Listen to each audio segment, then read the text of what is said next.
নমস্কার সকলকে, মেঘমালার একটি নতুন ভিডিওতে তোমাদের স্বাগত জানাই। আশা করি সকলেই ভালো আছো।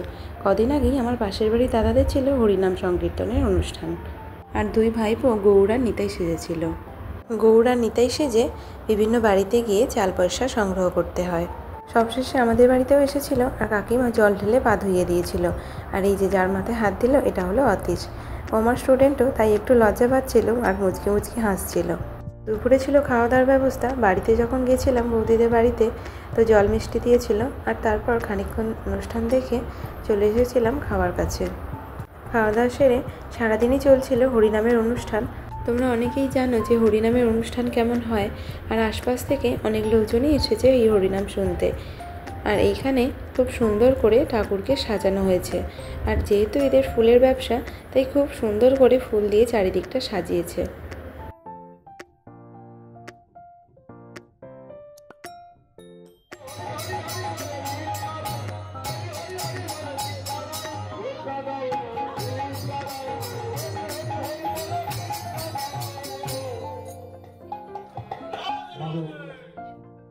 সারাদিন ধরেই হরিনাম সংকীর্তন চলছিল, আর শেষ হতে হতে প্রায় সন্ধে হয়ে গিয়েছিল। শেষে বাতাসা ছড়ানো চলছিল। বাতাসা ছড়ানো শেষ হতে, আর ওই যে দেখছো মাথায় ঘট, ওই ঘরটাই এবার ভাঙা হবে। আর ওই প্রধান ওই ঘরটি ভাঙা হলে তারপর শুরু হবে দধি কাদা। এর আগের বছরেও তোমাদের এই ভিডিও দেখিয়েছিলাম, আমার ইউটিউব চ্যানেলে এবং ফেসবুকে দেওয়া আছে, তোমরা চাইলে দেখে নিতে পারো। এই দধি কাদায় ভীষণ মজা করে সবাই। এবছর যেহেতু অন্ধকার হয়ে গেছে, তাই বেশ ভালো করে বোঝা যাচ্ছে না। আগের বছর দিনের বেলায় তো খুব মজা হয়েছিল, আর সবাই একদম চান করে কাদা মেখে পুরো ভূত, দারুণ মজা করে সবাই। আর ওই যে দেখো আমাদের কৃত্তিকাটা কেমন নাচছে।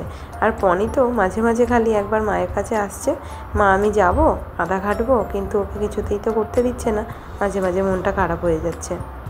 তবে ভাইয়ের যেহেতু এইচএস পরীক্ষা হয়ে গেছিলো, তাই ভাই একটু কাদা ঘেঁটেছিল। আর এই দেখো কাদা মেখে সবার কি অবস্থা। পুচকেগুলো খুব আনন্দ করেছে।